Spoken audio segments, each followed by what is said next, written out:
आज हम इस वीडियो में देखने जा रहे हैं कि इंडिफरेंस कर्व कैसे ड्राइव होता है। इंडिफरेंस कर्व की कौन-कौन सी असम्पशन्स है जो अक्सर एग्जाम्स में पूछी जाती हैं और वो असम्पशन्स जो है वो ही क्यों पूछी जाती हैं, उनके पीछे ऐसा क्या राज छिपा हुआ है कि इंडिफरेंस कर्व की वो असम्पशन्स जो हैं वो बार-बार एग्जाम में आती हैं।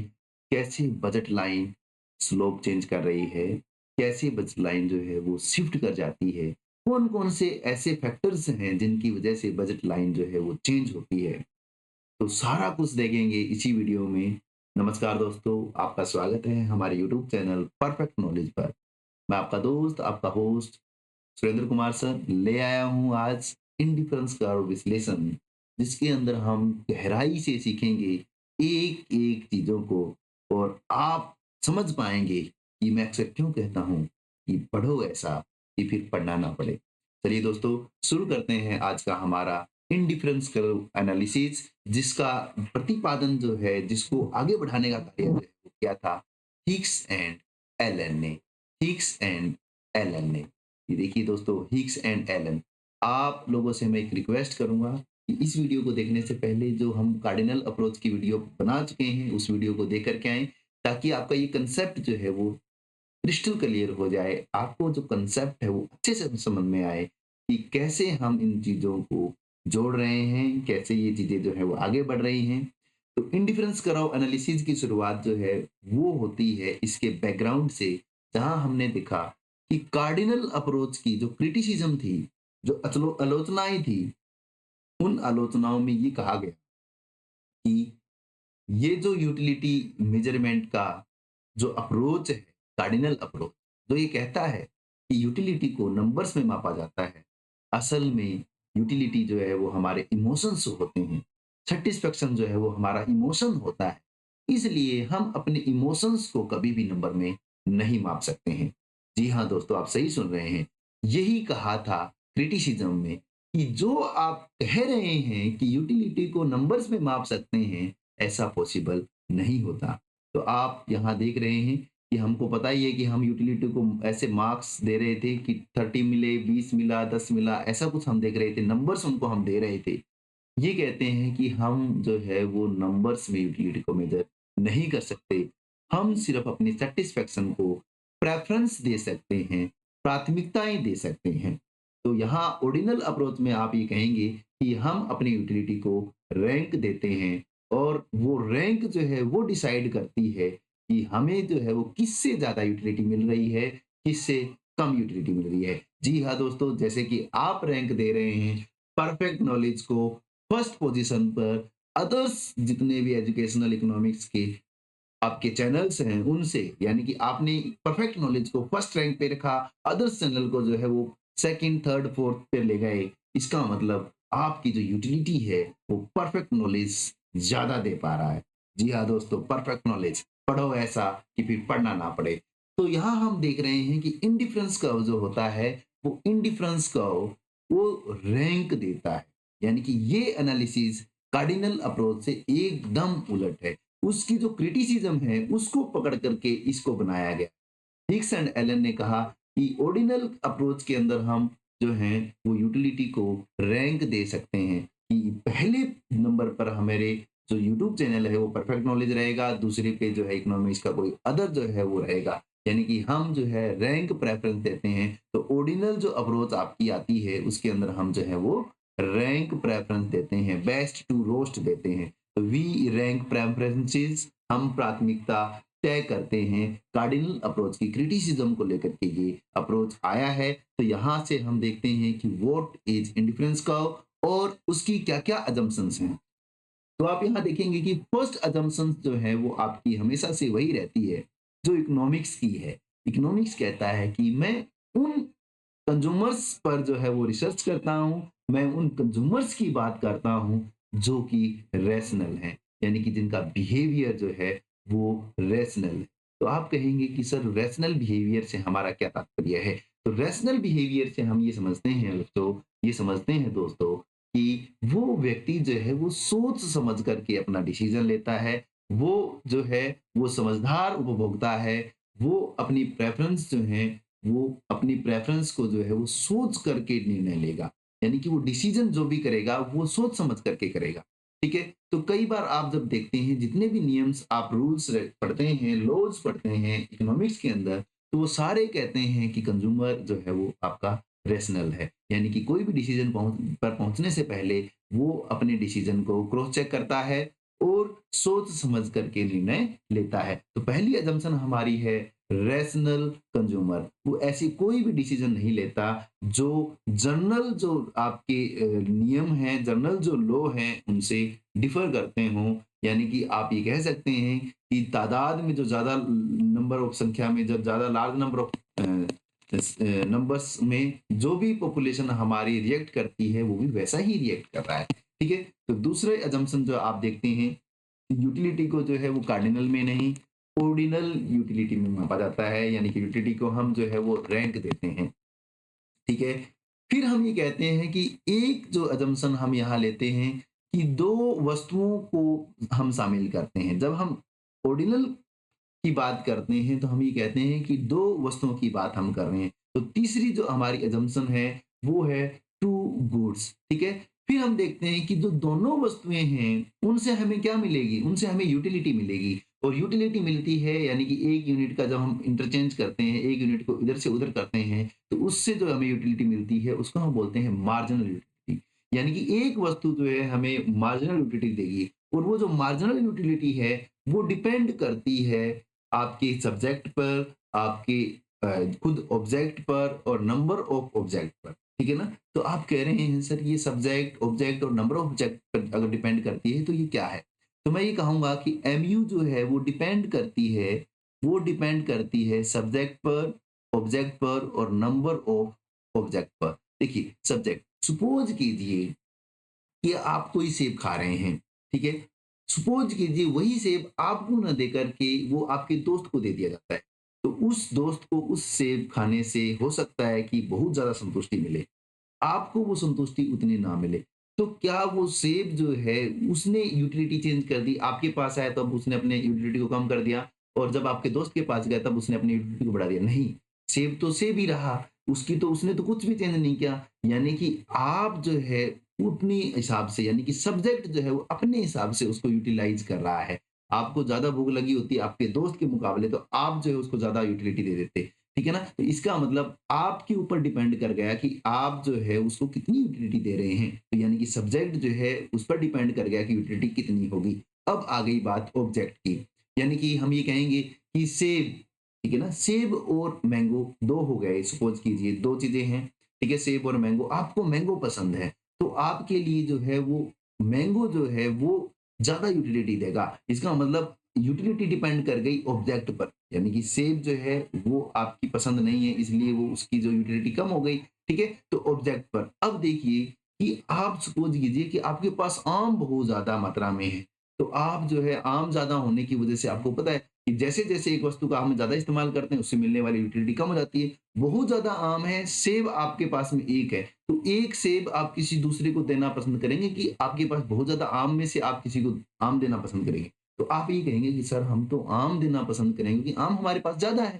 तो इसका मतलब ये हुआ कि आप जो है वो आम को छोड़ने के लिए तैयार हो गए क्योंकि आम जो है वो नंबर ऑफ ऑब्जेक्ट के तौर पर ज़्यादा है आपके पास, ठीक है ना? तो इसका मतलब जो यूटिलिटी है वो नंबर ऑफ ऑब्जेक्ट पर भी डिपेंड कर जाती है। तो 2 वस्तुएँ, पहला तो आपका बन गया रैशनल कंज्यूमर, दूसरा आपका बन गया 2 वस्तुएँ, तीसरा आपका एमयू जो है वो डिपेंड कर गई नंबर ऑफ ऑब्जेक्ट पे और चौथी जो है वो आपकी होती है कि एमयू जो है वो पॉजिटिव है। एमयू जो है वो क्या है? पॉजिटिव है। इसका मतलब क्या हुआ कि एमयू पॉजिटिव है? एमयू पॉजिटिव का मतलब है आपको पता है कि एमयू जो होती है किसी वस्तु की, ठीक है ना? हम पीछे जो है वो कार्डिनल अप्रोच पढ़ कर के आए, उसमें हमने यहाँ देखा कि जो एमयू होती है किसी गुण की वो पहले जो है पॉजिटिव होती है फिर जीरो होती है, जीरो होने के बाद नेगेटिव हो जाती है। यानी कि एमयू पॉजिटिव भी होती है, जीरो भी होती है और नेगेटिव भी होती है। ठीक है? तो एक वस्तु इतने लेवल तक हमारे पास है कि उससे मिलने वाली जो यूटिलिटी है वो अब हमारे लिए नेगेटिव हो रही है। ठीक है ना? तो यानी कि उसकी अगली यूनिट हम लेंगे तो एमयू हमारी क्या होगी? नेगेटिव। इसका मतलब यानी कि एमयू कहाँ तक है? एमयू जो है अभी हमारी जो है वो इस क्षेत्र में हैं, यानी कि हम ये कहेंगे गुड्स जो है हमारी इस क्षेत्र में है ताकि एमयू जो है हमारी क्या है? पॉजिटिव है, ठीक है ना? एमयू हमारी क्या है? पॉजिटिव है। ठीक है? तो एमयू पॉजिटिव है और हम ये कह रहे हैं कि जो आईसी कर्व होता है, जब एमयू पॉजिटिव होगी, ठीक है ना? तो आपको ये पता होना चाहिए कि जो आईसी कर्व होगा वो हमारा कन्वेक्स टू ओरिजिन होगा। इसकी बात हम करेंगे, लेकिन पहले हम तीसरी मान्यता की बात कर लेते हैं, जो कि है मोनोटोनिक प्रेफरेंस। मोनोटोनिक प्रेफरेंस यानी कि हम ये कह सकते हैं कि मोर इज़ बेटर। कब? जब हमारी एमयू क्या हो? पॉजिटिव हो। एमयू अगर हमारी पॉजिटिव होगी, तभी हम जो है अगली 1 यूनिट ज़्यादा लेने से हमारे को क्या मिलेगा? बेनिफिट मिलेगा। समझिए इसको दोस्तों, सपोज़ कीजिए कि हमारे पास जो है वो कुछ बंडल हैं सेम यूटिलिटी के। आप ये कहेंगे कि 1 और 2 का एक बंडल है, ठीक है? 2 और 1 का एक बंडल है। तो हम इन 2 बंडलों के मुकाबले जो है वो 2 और 2 बंडल को जो है वो प्रेफ़र करेंगे। यानी कि यहाँ पर जो कंज़्यूमर है वो 1 और 2 2 और 1 बंडल को ना लेकर के 2 और 2 वाले बंडल को प्रेफ़र करेगा। यानी कि वो जो है वो ज़्यादा वस्तुओं वाले जो बंडल है उसको प्रेफ़र करेगा। ज़्यादा वस्तुओं वाले को प्रेफ़र करेगा, इसी को बोलते हैं मोनोटोनिक प्रेफ़रेंस। और मोनोटोनिक प्रेफ़रेंस के पीछे का जो रीज़न है कि क्यों वो इसको ज़्यादा प्रेफ़र करेगा, तो हम कहेंगे कि क्योंकि एमयू क्या है? एमयू पॉज़िटिव है। तो जब आप कई बार जो है इकोनॉमिक्स के इंटरव्यूज़ के लिए जाते हैं, जब आप जो है असिस्टेंट प्रोफ़ेसर के इंटरव्यूज़ के लिए जाते हैं, जब आप फर्दर कोई आईएएस जो है उनके इंटरव्यूज़ में जाते हैं, तो ऐसे क्वेश्चन जो है वो आपसे इंटरव्यूज़ में बहुत बार पूछ लिए जाते हैं कि मोनोटोनिक प्रेफ़रेंस का मतलब होता है मोर इज़ बेटर। लेकिन उसके पीछे का रीज़न क्या है? तो आप कहेंगे कि उसके पीछे का जो रीज़न है सर वो होता है मार्जिनल यूटिलिटी का पॉज़िटिव होना। ठीक है? तो चलिए आगे देखते हैं, जहाँ पर हम जो है इसकी मान्यताओं को ही देखेंगे कि जो मान्यताएँ हैं वो क्या कहती हैं। तो एक जो मान्यता है आपकी वो ये कहती है कि जो आईसी कर्व होता है हमारा, जो आईसी कर्व होता है वो कॉन्वेक्स टू ओरिजिन होता है। ठीक है ना? इसको हम समझेंगे जब हमारा डायग्राम आएगा कि कन्वेक्स टू ओरिजिन कब कैसे होता है। ठीक है? क्यों होता है? एमआरएस डिमिनिशिंग होता है, तो आप यहाँ ये देख लेना कि एमआरएस जो है वो डिमिनिशिंग होता है, इस वजह से जो है आपकी आईसी कर्व जो है वो कन्वेक्स होती है। ठीक है? एमआरएस डिमिनिश क्यों करेगा? क्योंकि बोथ गुड यानी कि जो 2 वस्तुएँ हम ले रहे हैं, वो बोथ गुड्स आर गुड। ठीक है ना? बोथ गुड्स आर गुड, वो दोनों ही वस्तुएँ जो हैं वो गुड हैं। ठीक है ना? और गुड होने का मतलब क्या है? कि एमयू पॉजिटिव है। ठीक है? एमयू पॉजिटिव है, बोथ गुड्स आर गुड है, तो आपको पता ही है, तो आपको ये भी कहेंगे कि both good are good, then downward sloping. ठीक है ना? डाउनवर्ड स्लोपिंग, तो वो जो है ऊपर से नीचे डाउनवर्ड स्लोपिंग होता है। ठीक है? डाउनवर्ड स्लोपिंग होता है, और क्यों होता है डाउनवर्ड स्लोपिंग? क्योंकि दोनों गुड्स क्या हैं? सब्स्टिट्यूट गुड्स हैं। सब्स्टिट्यूट गुड्स हैं। जब वो सब्स्टिट्यूट गुड्स होती हैं, तो वो कभी भी जो है एक्स एक्सिस और वाई एक्सिस को टच नहीं करेंगे। नेवर टच एक्स एक्सिस और वाई एक्सिस। ठीक है ना? सिंगल कंज्यूमर है, क्या है? सिंगल कंज्यूमर है। जब सिंगल कंज्यूमर है तो उसकी प्रेफरेंसेस क्या रहेंगी? सेम। यानी कि अगर मैं बर्गर के मुकाबले पिज़्ज़ा को प्रेफ़र करता हूँ, तो अगली बार भी मैं बर्गर के मुकाबले पिज़्ज़ा को ही प्रेफ़र करूँगा। सिंपल सी बात है, यानी कि मेरी जो प्रेफ़रेंसेस हैं वो क्या हैं? कांस्टेंट ओवर द टाइम, वो कांस्टेंट है। तो हम ये कहेंगे कि जो भी आपका आईसी कर्व होते हैं वो एक-दूसरे को नहीं काटते हैं। ठीक है? ऑर्डिनल अप्रोच है, यूटिलिटी जो है वो सब्जेक्टिव होती है, जिसको हम बोल देते हैं इंट्रोस्पेक्टिव। ठीक है ना? यहाँ आपको ये ध्यान करना है, इंट्रोस्पेक्टिव बोल देते हैं, इंट्रोस्पेक्टिव, ठीक है ना? क्योंकि यूटिलिटी जो है वो क्या है? सब्जेक्टिव है, ठीक है ना? तो आपको ये पता है कि ज़्यादा जो मिलेगा वो ज़्यादा हायर आईसी पे जाएगा, जैसे ही हायर आईसी पे जाएगा तो हायर यूटिलिटी, तो हायर आईसी, हायर यूटिलिटी। तो अब हम पढ़ते हैं व्हाट इज़ इंडिफरेंस कर्व। ठीक है ना? तटस्थता वक्र क्या है? ठीक है? तटस्थता वक्र क्या है? तो आप यहाँ देख रहे हैं रामू को, ये जो रामू है वो अ, बर्गर जो है उसके लिए वो भी बहुत इम्पोर्टेंट हो रखा है, उसको भूख लगी है, बर्गर भी उसको बहुत प्यारा लगता है और पिज़्ज़ा भी उसको बहुत प्यारा लगता है। ठीक है? वो जो है इन दोनों में से किसको खाए, किसको परचेज़ करे? ठीक है ना? उसको दोनों से जो यूटिलिटी है वो एक जैसी मिल रही है। यानी कि अगर वो बर्गर खाएगा तो उसको उतनी संतुष्टि मिलेगी, अगर वो पिज़्ज़ा खाएगा तो उसको उतनी ही संतुष्टि मिलेगी। यानी कि उसका जो लेवल है सैटिस्फैक्शन का वो क्या है? सेम। तो यहाँ आपको ये ध्यान करना है कि इंडिफरेंस कर्व के हर एक पॉइंट पर जो यूटिलिटी का जो सैटिस्फैक्शन का जो लेवल है वो सेम होता है। ठीक है ना? तटस्थता वक्र के हर एक बिंदु पर जो उसकी यूटिलिटी होती है वो क्या रहती है? इक्वल रहती है। तो आपको ये ध्यान करना है यूटिलिटी का जो लेवल है वो यहाँ क्या है? सेम। तो व्हाट इज़ इंडिफरेंस कर्व? जहाँ पर सेम सैटिस्फैक्शन लेवल जो है वो पाया जाता है। ठीक है? तो चलिए देखते हैं नेक्स्ट स्लाइड पर, जहाँ पर हम ये देख रहे हैं कि उसको हम प्रूफ करने के लिए कैसे चीज़ों को ठीक कर सकते हैं। देखिए, आप कॉम्बिनेशन देख रहे हैं, ए कॉम्बिनेशन, ठीक है ना? ए कॉम्बिनेशन में जो है वो 1 से, ठीक है ना? और एक जो है आप गुड वाई ले रहे हैं, ठीक है ना? 12 जो हैं वो वाई ले रहे हैं, तो यहाँ जो टोटल में आपकी 13 वस्तुएँ बनेंगी, 12 और 1 13, ठीक है ना? ये 13 वस्तुओं का जो कॉम्बिनेशन से जो भी आपको टोटल यूटिलिटी मिलने वाली है, जो भी टोटल यूटिलिटी मिलने वाली है, सपोज़ करते हैं कि जो टोटल यूटिलिटी आपको मिलेगी, ये मिलेगी आपको 100, ठीक है? 100 मिलेगी। जैसे ही आपको टोटल यूटिलिटी जो है वो मिलने वाली है 100, तो अगले से आप अगर आप सेब की 2 यूनिट कर देंगे, 1 की बजाय क्या कर दिया आपने 1 बढ़ा, ठीक है ना? जैसे ही आपने 2 बढ़ाई तो 1 से जो मिल रही थी, 1 से भले 2 हो गई तो ज़्यादा पे चले गए। आपको सेम यूटिलिटी क्या रखनी है? सेम आपको यूटिलिटी रखनी है 100 की 100 ही। आप यूटिलिटी को जो है आपने क्या कर लिया? कांस्टेंट मान लिया। जब आपने इसको कांस्टेंट मान लिया और इससे आपकी यूटिलिटी क्या हो गई? बढ़ गई, तो आपको यहाँ से कम करना पड़ेगा। तो आपने यहाँ पर कम किया। क्यों? क्योंकि लास्ट यूनिट से यूटिलिटी बहुत कम मिल रही थी। ठीक है ना? जैसे-जैसे हम यूटिलिटी यानी कि देखो, पहला इसका y का आपने पहला लिया होगा, यूटिलिटी बहुत मिली होगी, दूसरा लिया होगा उससे कम, तीसरा लिया होगा उससे कम, चौथा उससे कम, पाँचवाँ उससे कम, छठा उससे कम, सातवाँ उससे कम, सो ऑन 11वाँ 12वाँ बहुत कम यूटिलिटी ना। तो अब एक यूनिट अगर 12वीं यूनिट को छोड़ेंगे तो बहुत कम यूटिलिटी छूटेगी। लेकिन इस 1 से 2 पर आए हैं, यहाँ यूटिलिटी ज़्यादा मिल रही है, यानी कि और ज़्यादा छोड़ने पड़ेंगे ना। तो ये आपने यहाँ पर जो है वो 4 यूनिट छोड़ दिया। 8 यानी कि 8 ये 8 और ये 10, 10 यूनिट से जो आपको टोटल यूटिलिटी मिली वो भी आपको 100 ही मिली। अब यहाँ देखिए, 13 यूनिट आपने ली, 100 यूटिलिटी मिली, ठीक है? 10 यूनिट आप ले रहे हैं तब भी आपको 100 मिल रही है। 5 और 3 8 जब आप ले रहे हैं तब भी आपको 100 यूटिलिटी मिल रही है, और 4 और 3 7 जब आप ले रहे हैं तब भी आपको जो है वो 100 ही यूटिलिटी जो है वो मिल रही है। यानी कि हम ये कहेंगे कि आपका जो यूटिलिटी है वो क्या है? सेम है, ठीक है ना? लेकिन आप ये देख रहे हैं कि जैसे-जैसे आपने जो है एक्स गुड की मात्रा को बढ़ाया है, आपको वाई जो है शुरुआत में 4 छोड़ना पड़ा, फिर आपको जो है वो 3 छोड़ना पड़ा, फिर आप जो है वो 2 छोड़ रहे हैं, तो आपका छोड़ना जो है वो कम होता चला गया। ठीक है ना? यहाँ से आप ये देख पा रहे हैं, मैं एक बार इसको इरेज़ करके दोबारा से आपको दिखा देता हूँ। ठीक है ना? तो यूटिलिटी का लेवल यहाँ पे क्या है? सारों में समान है सर। बिल्कुल भाई, बहुत बढ़िया। ठीक है ना? तो आप यहाँ देखेंगे क्या कि आपने 1 से 2 लिया, आपने 1 यूनिट बढ़ाई, है ना? आपने यहाँ पर छोड़ा 4 यूनिट, ठीक है? अब वापिस से आपने 1 यूनिट बढ़ाया, ठीक है? आपने छोड़ा यहाँ पर 3 यूनिट।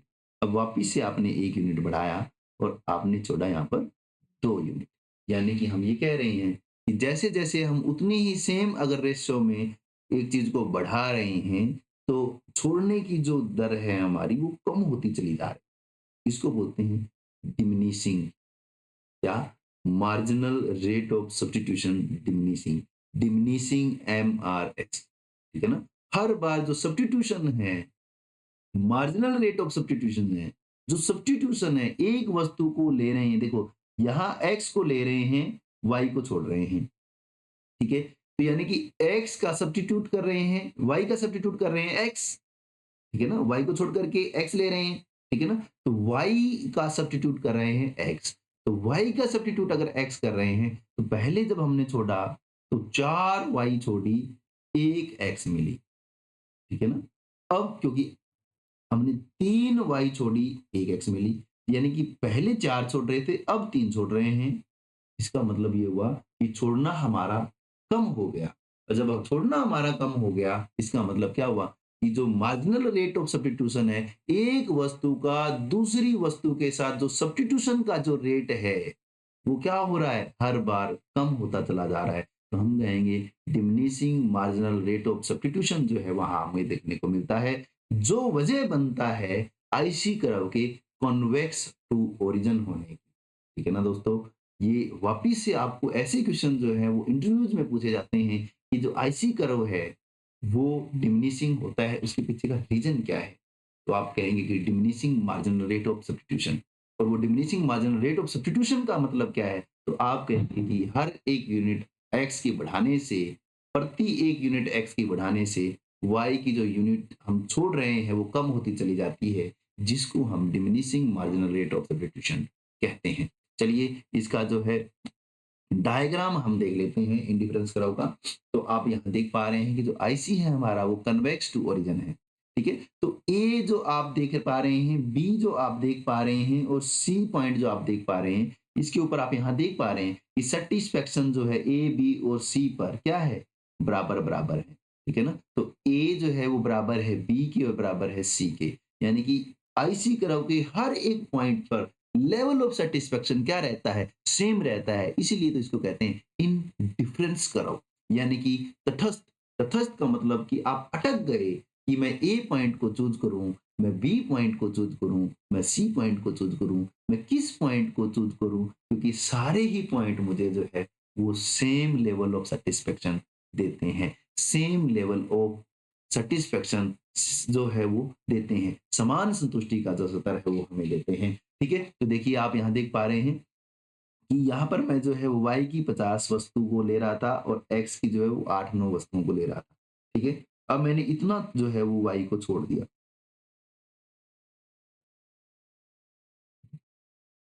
इतना y का छोड़ा और मुझे जो है वो इतना जो है वो मिला आपका x। अब मैंने y को उसके मुकाबले कम छोड़ा है, ये देखिए कम, आप यहाँ गोली से देख पा रहे हैं, और मेरे को जो x है वो ज्यादा मिला, आप देख पा रहे हैं, ठीक है। तो यानी कि मेरा छोड़ना कम हो गया और मिलना ज्यादा हो गया। इसका मतलब diminishing marginal rate of substitution जो वजह बनता है आईसी कर्व के कॉन्वेक्स टू ओरिजिन होने की, ठीक है ना, कन्वेक्स टू ओरिजिन होने की। देखिए चलते हैं मार्जिनल रेट ऑफ सब्स्टिट्यूशन पर, ठीक है ना, कि क्या होता है मार्जिनल रेट ऑफ सब्स्टिट्यूशन। तो आप इसको समझना, गेन ऑफ एक्स, यानी कि जब मैं एक्स यानी कि एक एप्पल को लूंगा तो मैं y को जितना छोड़ूंगा वो मेरा कहलाएगा मार्जिनल रेट ऑफ सब्स्टिट्यूशन। यानी कि आप यहाँ देख पा रहे हैं कि एमआरएस जो है वो क्या है, लॉस ऑफ एक्स, ठीक है ना, लॉस ऑफ एक्स, ठीक है ना, to gain of sorry loss of Y to gain of X, यानी कि change in Y due to change in X, यानी कि एक्स में एक यूनिट चेंज करने से वाई में कितना चेंज आया वो आपका कहलाएगा marginal rate of substitution. Marginal rate of substitution, ठीक है ना, मार्जिनल रेट ऑफ सब्स्टिट्यूशन, यानी कि x में एक यूनिट चेंज करने से y में कितना चेंज आता है वो आपका कहलाता है क्या, MRS, marginal rate of substitution. चलिए डाउनवर्ड स्लोप की बात कर लेते हैं, ठीक है ना, नेगेटिव स्लोप होता है, डाउनवर्ड स्लोप होता है आईसी ग्राफ, जैसा कि आप देख पा रहे हैं, ठीक है ना। क्यों, क्योंकि अगर आप जो है इस पॉइंट पर हैं, देख लीजिए आप एक बार, मैं इसको जो है ब्लैक कलर में लगा लेता हूं, अगर आप जो है वो इस पर हैं, इस पॉइंट पर हैं, ए पॉइंट पर, और आप जो है वो एक्स की ज्यादा वस्तु खरीदना चाहते हैं, आप जो है ज्यादा खरीदना चाहते हैं, तो आपको इतना जो है वो वाई को छोड़ना पड़ेगा, इतना जो है वो वाई को छोड़ना पड़ेगा। अगर आप एक्स का गेन करना चाहते हैं तो ये आपको वाई का त्याग करना पड़ेगा। इसलिए ये आपका जो है वो नेगेटिव स्लोप है। क्यों, क्योंकि एक का गेन जो है वो दूसरे का क्या बन गया, आपका लॉस बन गया है, ठीक है ना। तो यहाँ पर ये नेगेटिव स्लोप होता है, डाउनवर्ड स्लोप होता है, ठीक है।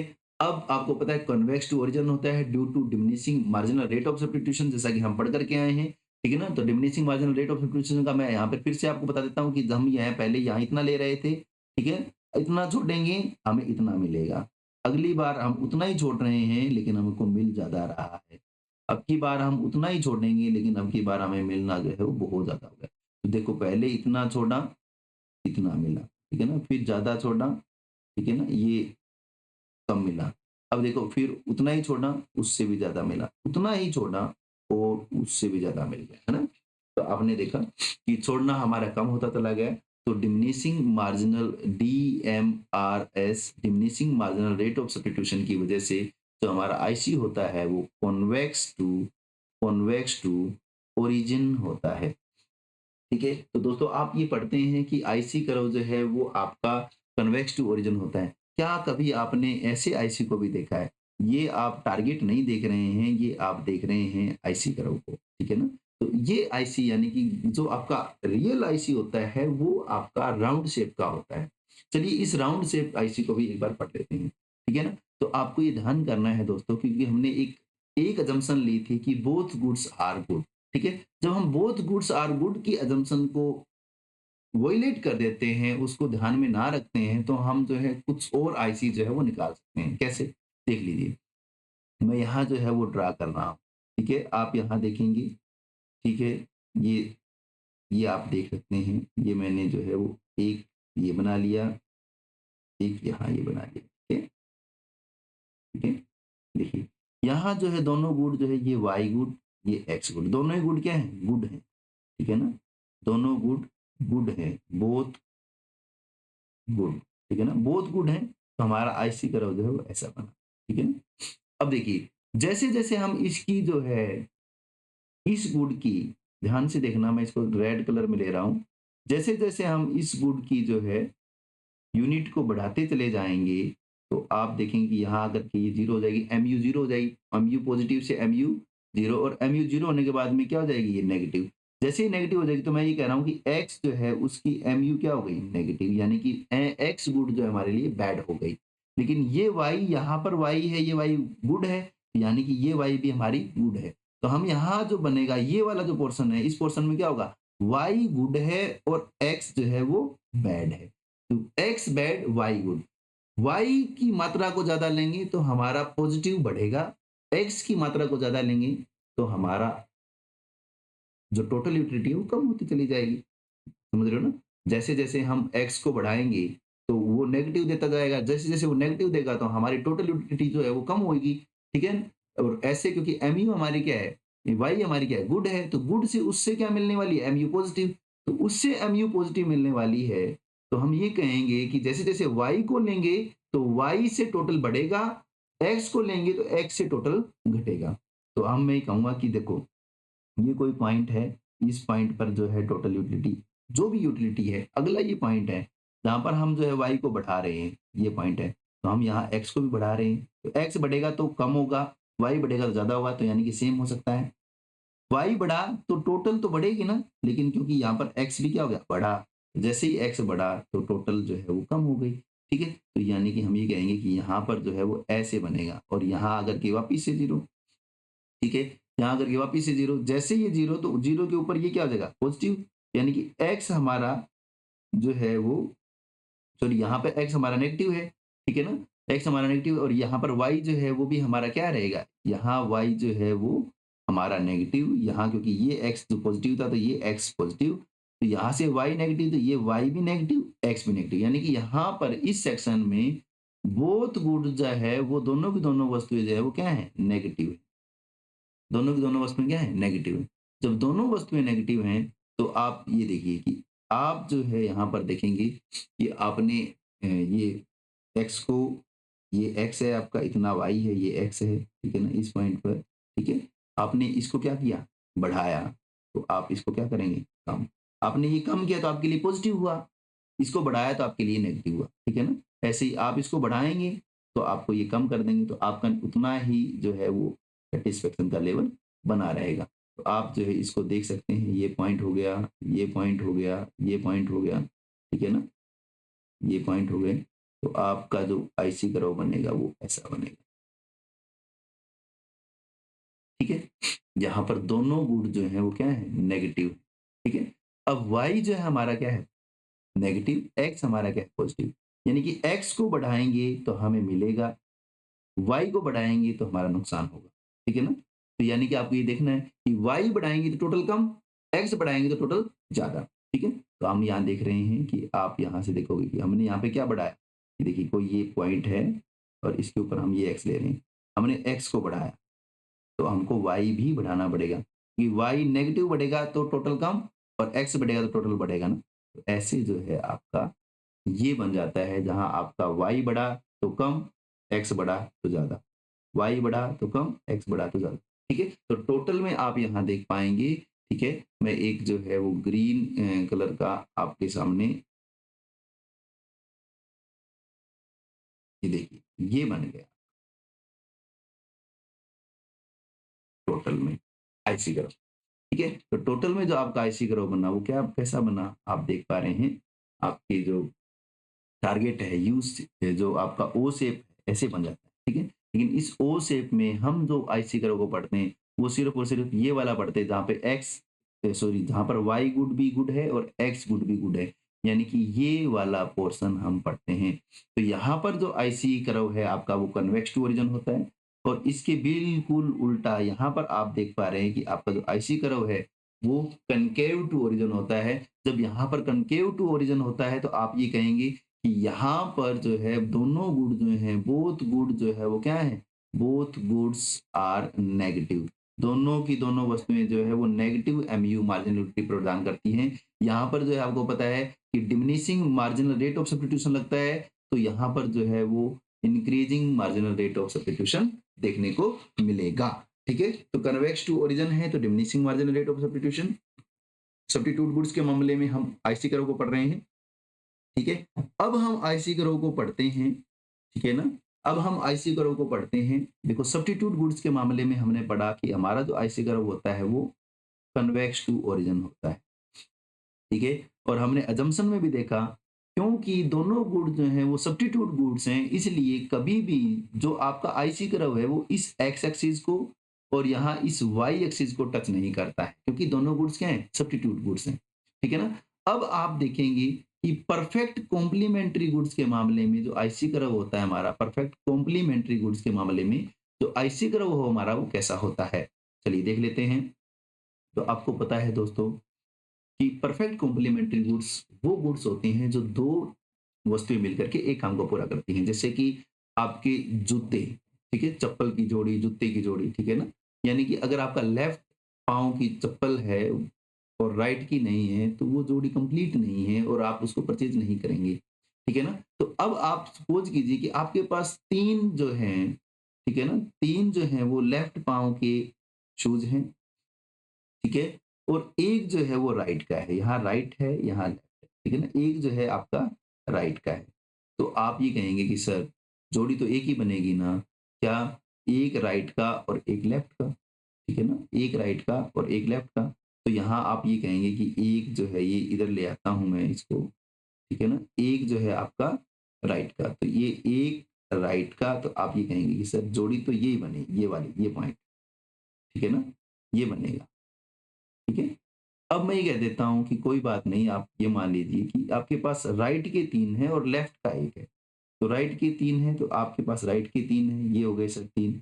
लेकिन ये लेफ्ट का 1 ही है, तो जोड़ी तो यही बनेगी ना, ये वाली बनेगी। इसलिए आप ये ध्यान रखेंगे क्या कि आपका जो परफेक्ट कॉम्प्लीमेंट्री गुड्स के संबंध में जो आईसी कर्व होता है, वो एल शेप होता है।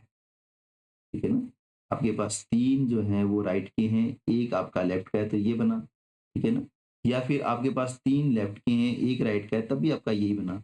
तो ये जो पॉइंट है, ये ही आपका कॉम्बिनेशन है, ठीक है ना? ये ज़्यादा वाले जो है आपके कॉम्बिनेशन बन ही नहीं रहे हैं, तो ये आपके लिए जो है वो कोई यूटिलिटी नहीं देंगे, ये वाले जो है आपको कोई यूटिलिटी नहीं देंगे। सिर्फ़ ये जो है पॉइंट ये आपको यूटिलिटी देगा। तो ऐसे में जो आपका आईसी ग्रो बनता है, वो बनता है एल शेप, ठीक है ना? एल शेप, ठीक है? तो अब यहाँ देख लीजिए आप, ये सपोज़ कीजिए आप जो है वो इस इतनी वाई गुड को ले रहे हैं और इतनी जो है वो एक्स गुड को ले रहे हैं। अब आपको जो है वो वाई वाई जो है वो ज़्यादा मिल जाती है। क्या मिल जाती है? वाई ज़्यादा। तो आपको वाई ज़्यादा मिलेगी तो ये देखो सर ये वाई ज़्यादा मिल गई। जैसे ही आपको वाई ज़्यादा मिल गई जैसे ही आपको वाई ज़्यादा मिल गई तो आप क्योंकि ये आईसी तो सेम सैटिस्फैक्शन को दे रहा है। तो आपको सैटिस्फैक्शन ज़्यादा मिलेगा। जैसे ही ज़्यादा मिलेगा तो आप जो है वो आईसी कर्व के दूसरे आईसी कर्व पर चले जाएँगे। जैसे आप यहाँ देख पा रहे हैं चले गए हैं या फिर आप यहाँ देख पा रहे हैं कि यहाँ इतना आपको जो वाई मिल रहा है और ये आपको जो है वो एक्स मिल रहा है। आपको एक्स ज़्यादा मिल गया, ये देखो एक्स वाई उतना ही मिला तब भी आपको जो है टोटल यूटिलिटी ज़्यादा। तो यानी कि आपकी सैटिस्फैक्शन जो है वो हाई हो जाती है। जैसे ही आपकी हाई सैटिस्फैक्शन है तो आप किस पे आ गए? नेक्स्ट आईसी कर्व के ऊपर आप आ गए यानी कि हायर यूटिलिटी, हायर सैटिस्फैक्शन और हायर इंडिफरेंस कर्व, ठीक है ना? Higher utility, higher satisfaction, higher indifference curve, ठीक है? तो आपने देखा सब्स्टिट्यूट गुड्स के मामले में आईसी कर्व जो है आपका ओरिजिन टू कन्वेक्स होता है, परफेक्ट कॉम्प्लीमेंट्री गुड्स के मामले में एल शेप होता है और एक आपका आ जाता है परफेक्ट सब्स्टिट्यूट, ठीक है ना? परफेक्ट सब्स्टिट्यूट जब आपका परफेक्ट सब्स्टिट्यूट गुड्स होती हैं, तब जब आपका आईसी कर्व होता है स्ट्रेट लाइन होता है, ठीक है ना? स्ट्रेट लाइन होता है। कैसे होता है इसके लिए आप कमेंट बॉक्स में लिखिए, वीडियो बना देंगे, टेनी वीडियो आपके लिए 3-4 मिनट की, ठीक है? इस कांसेप्ट को समझने के लिए। चलिए, अंत तक ज़रूर देखिएगा दोस्तों, क्योंकि ये कांसेप्ट जो है वो इतना डीप और इतना अच्छा होने वाला है कि इसको देखने के बाद आपके सारे डाउट जो है वो क्लियर हो जाएँगे। चलिए, देखते हैं जहाँ पर हमने ये सारी चीज़ें देखी हैं। नेक्स्ट कहता है कि कभी भी आईसी जो है वो इंटरसेक्ट नहीं करते, ठीक है ना? जो क्यों नहीं करते इसके पीछे का रीज़न मैं बता देता हूँ। देखिए सपोज़ कीजिए कोई ए पर्सन है, ठीक है ना? ए पर्सन है, ठीक है? उसको ये वाई गुड और ये एक्स गुड, उसकी ये सैटिस्फैक्शन का लेवल है, ये आईसी का लेवल, कि उसको यहाँ जो है वो इतना वाई मिलता है, इतना एक्स मिलता है, ठीक है ना? क्लियर है बात? क्योंकि उसकी जो सैटिस्फैक्शन है वो चेंज नहीं होगी। यानी कि सैटिस्फैक्शन का मतलब मैं ये कह रहा हूँ कि उसकी जो रुचि है, इंटरेस्ट है, वो चेंज नहीं होगा। उसको हम कांस्टेंट मानते हैं। तो जब वो चेंज नहीं होगा तो वाई से जो भी उसको मिल रहा है, जो भी उसको वाई से मिल रहा है, वो वाई को वैसे ही प्रेफ़रेंस देगा। और जो उसको एक्स से मिल रहा है वो एक्स को वैसा ही प्रेफ़रेंस देगा, ठीक है ना? तो उसका जो प्रेफ़रेंस का जो लेवल है वो यही रहेगा सेम।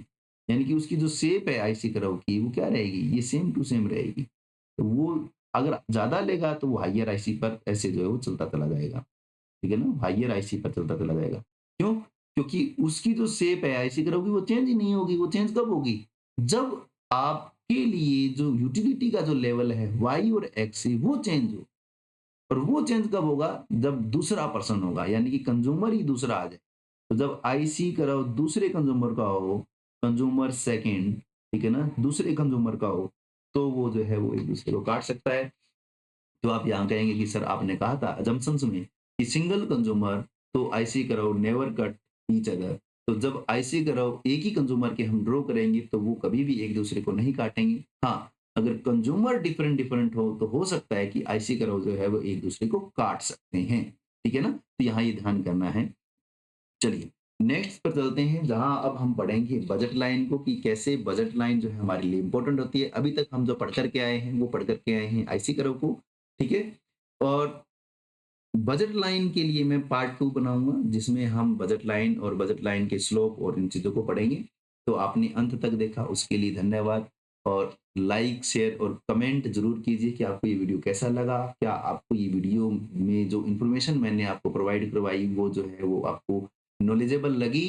क्या और गहरा उतरना है, या आप जो है इतना कुछ जानते थे? क्या आपको पहले से ये सब पता था? या आपने ये कुछ नया सीखा है? दोस्तों, आज के लिए इतना ही। धन्यवाद। जय हिंद, जय भारत। हमारे चैनल को लाइक, शेयर और सब्सक्राइब ज़रूर कीजिए। आप लोगों का प्यार जो है हमें और ज़्यादा मोटिवेशन देता है ऐसी-ऐसी इन्फॉर्मेटिव वीडियो लाने के लिए। जय हिंद, जय भारत।